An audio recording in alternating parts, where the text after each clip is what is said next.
Hello, and welcome to Chapter 7. Chapter 7 is all about executional framework in advertising. Remember in Chapter 6 we talked about the 7 appeals, and that is the appeal of the ad and how the ad is reaching the consumer. Now we're going to talk about how is the ad portrayed to the consumer. And we have executional framework like rational approach and fantasy and some other ways, slice of life, etc. This chapter, is going to be done in 3 parts. It's a very long chapter, and I have quite a few videos embedded within this video to show you examples of different types of executional framework. So you're going to see part 1 and then part 2 and then part 3. Watch it at your leisure, because it will be covered on the upcoming test, which is in about 3 or 4 weeks. Actually, probably about 4 or 5 weeks, I think. Until then, hopefully I'll see you again. For all of you juniors, I'll definitely see you next fall. For the rest of you, hopefully I'll see you again. And with that, let's get to executional framework. Okay, as I said in the introduction, Chapter 7 is all about advertising design and executional framework. But first we need to talk about features and benefits. It's amazing that most advertising executives, most creative directors, most people in advertising don't understand the difference between a feature and a benefit. Now, most salespeople do, because salespeople sell benefits all the time. But most people don't understand the difference. So before we can get into executional framework with regards to creative development, or executional framework with regards to any of the creatives that we're going to talk about, whether it be a static creative or whether it be a broadcast creative or a television commercial or what have you, we need to understand the difference between a feature and a benefit. A feature is simply what the product has. It could be blue, it could be big, it could be short. It is something that just simply describes the product. So you could say something like, this particular product has a nice edge. The benefit then is what that does for the consumer, or how that benefits the consumer. So benefits are always right after features, and benefits answer the proverbial question, and that's good because. So you have a feature. The feature is, this is a very large tablet, and that's good because it's easy to see. Very large would be the feature, easy to see would be the benefit. Oftentimes, though, you see in creatives and commercials, you see features only and not benefits. For instance, for years and years and years, Budweiser kept saying that they were Beechwood aged. Beechwood aged Budweiser. Well, Beechwood aged is a feature. Nobody knows what benefit Beechwood aging brings. So the feature, or that particular product attribute, is wasted on the consumer. Another one that I always bring out is Jeep. Jeep is always talking about that their engines have a Hemi. Most people on this planet, including me, don't know what a Hemi is. So again, a feature with no benefit is meaningless to the audience, or to the consumer audience. Therefore, as we move through our creative, and we're going to talk about competitive advantage, we're going to talk about our competitive sustainable advantage during this particular lecture. As we talk about that, we need to make sure that all features that we're talking about have a resounding or associative benefit. So let's get into, first of all, let's get into message strategies. I'm going to put this over here. Actually, I'm going to put it up here. And then that way, I won't get in the way of the particular slide. Message strategies follows the consumer behavior, the cognitive, affective, and conative. The behavioral consumer behavioral strategies: cognitive, affective, conative. By this time, you need to understand that cognitive is thinking, affective is emotional, and conative. And those are our true message strategies. So cognitive. Under cognitive message strategies, you really have 5 of them. There's generic, preemptive, USP, or unique selling proposition, and therein lies the feature and the benefits. When you have a unique selling proposition, make sure not only you talk about the unique selling proposition, but the benefit of that unique selling proposition. Hyperbole, and then finally comparative. Those are all the cognitive or the thinking message strategies. Now, one of the strategies that the book doesn't mention is content marketing. Content marketing is a cognitive message strategy that is very popular these days. Content marketing is really a message with a meaning. Instead of trying to just drive product or drive features and benefits of your product or drive brand, content marketing drives a meaning along with the message. What they're trying to do is have people form a bond with the brand.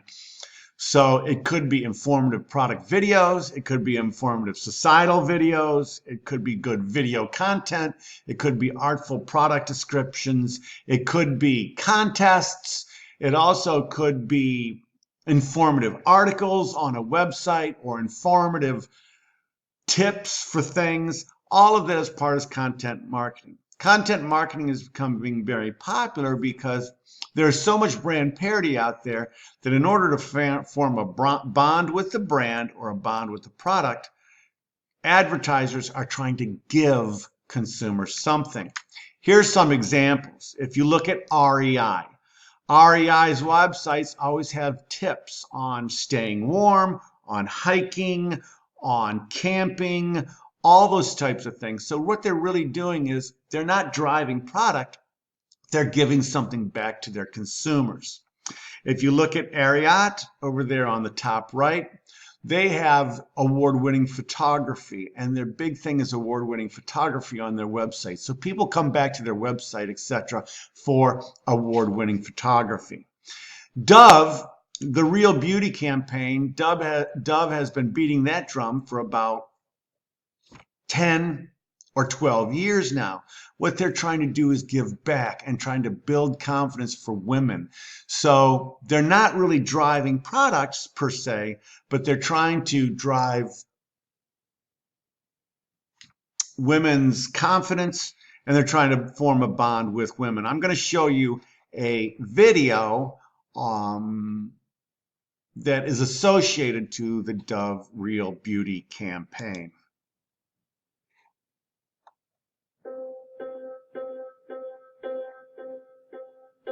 I knew nothing that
So, as you can see, the Dove Real Beauty campaign is just about that. It's about boosting confidence for women. One of the better content marketing videos I've seen was a Super Bowl commercial about 4 or 5 years ago. You guys probably don't remember this. It won all kinds of awards, and it's about boosting confidence in little girls or young ladies. Um, it's an excellent video. It was the most liked Super Bowl commercial from about 5 years ago, and it goes right to what I'm describing as content marketing. Show me what it looks like to run like a girl. Here. Show me what it looks like to fight like a girl. Now throw like a girl. Aw. So do you think you just insulted your sister? No. I mean, yeah, insulted girls, but not my sister. My name is Dakota, and I'm 10 years old. Show me what it looks like to run like a girl. Throw like a girl. Fight like a girl. What does it mean to you when I say run like a girl? It means run fast as you can.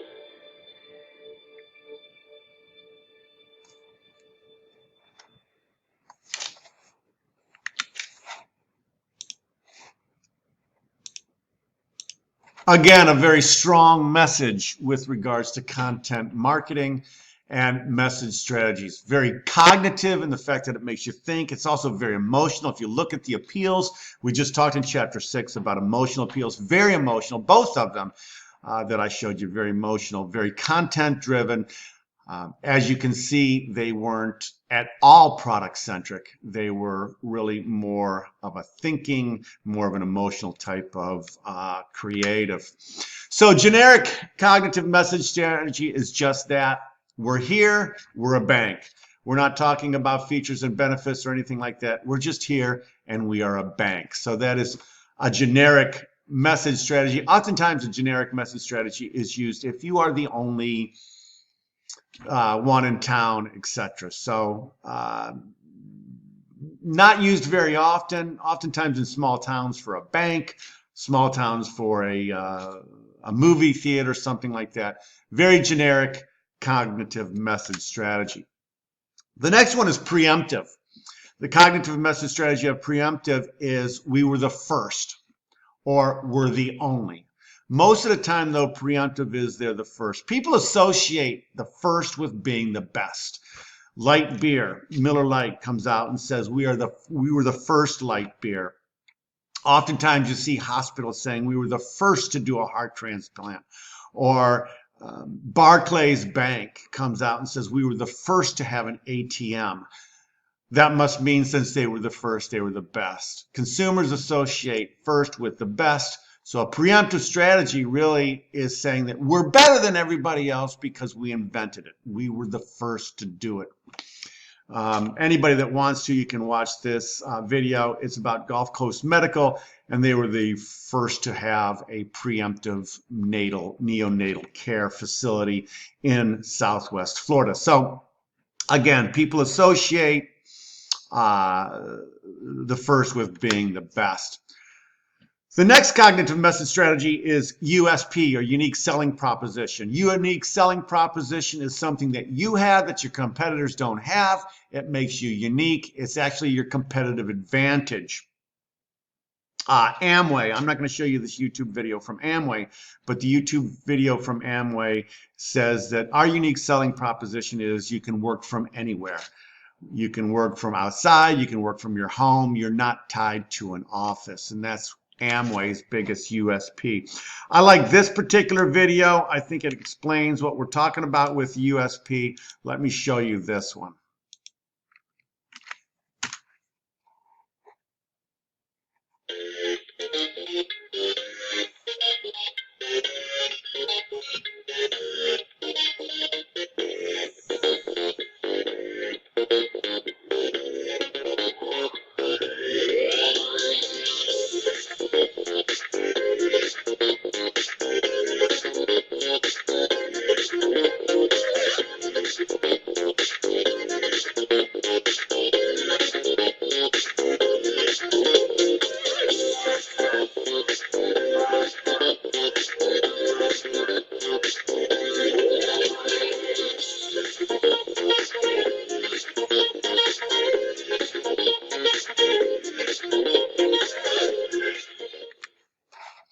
So that's an idea of different USPs for different particular products.